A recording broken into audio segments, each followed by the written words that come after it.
By the end of this topic, you will be able to understand how a web browser sends a request locally.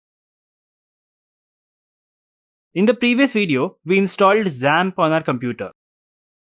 Now let's see how we can ask our web browser to send an HTTP request to the web server which is running on our computer. Suppose we want our browser to send an HTTP request to Internshalaa's web server. We will enter internshala.com in the browser's address bar. The browser will fetch the corresponding host computer's IP address and locate the computer on which the web server is running. Now, instead of domain name, if we have the IP address of the website, we can directly type the IP address on the browser's address bar and the same things will follow. So basically what we need to provide is the IP address of the computer on which the web server is running to the browser, and the browser initiates the HTTP request. So how will a browser send an HTTP request to the web server? That is to the Apache which is running on our computer. To do this, it would need the IP address of our computer. Now, to get the IP address is super simple. To know the IP address of your computer, Windows users can open the Start menu and then type cmd. Open the command prompt and enter ipconfig to get your computer's IP address. You can see your computer's IP address here.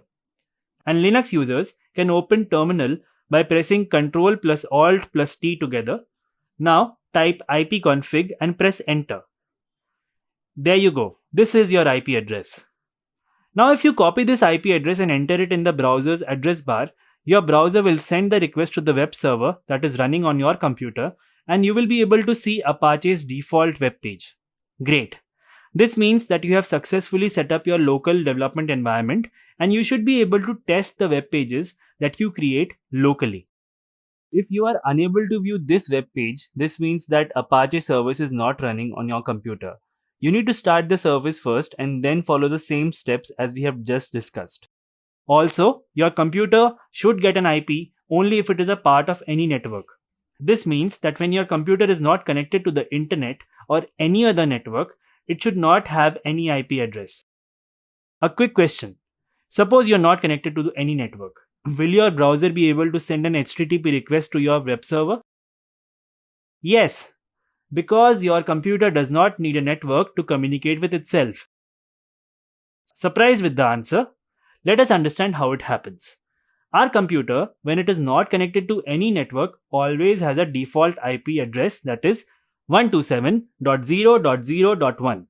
This means this IP address is not specific to any network and refers to your own computer.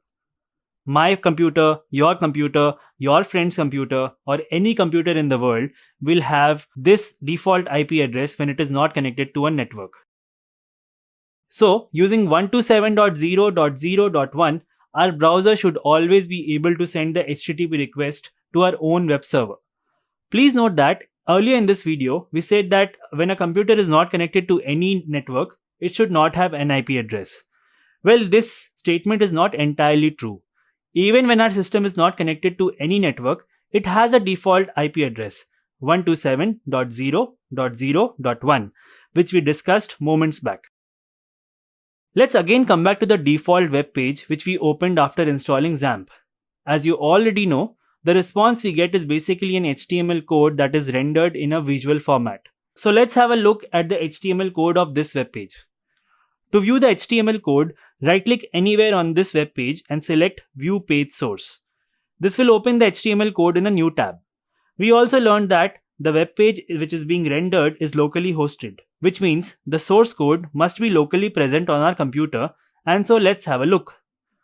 To view this HTML file on our computer, we will open the XAMPP folder, which in my case is located in C drive.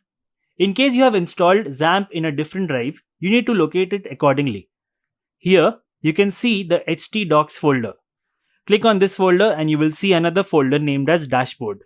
Open this folder and you scroll a bit and you can see an HTML file index.html. For now, open this file using any text editor like Notepad, which comes pre-installed on our systems.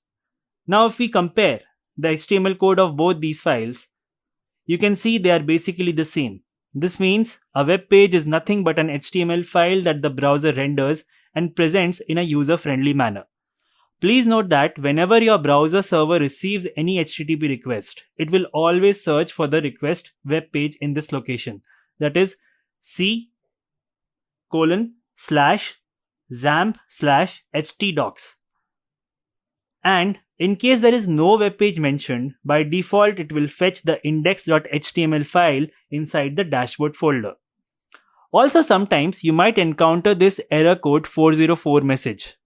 This means that the web page that your browser is requesting does not exist in this folder. Let's say if we enter 127.0.0.1/abc.html in our browser's address bar, can you guess the response? The browser will show error code 404 as abc.html does not exist in this folder.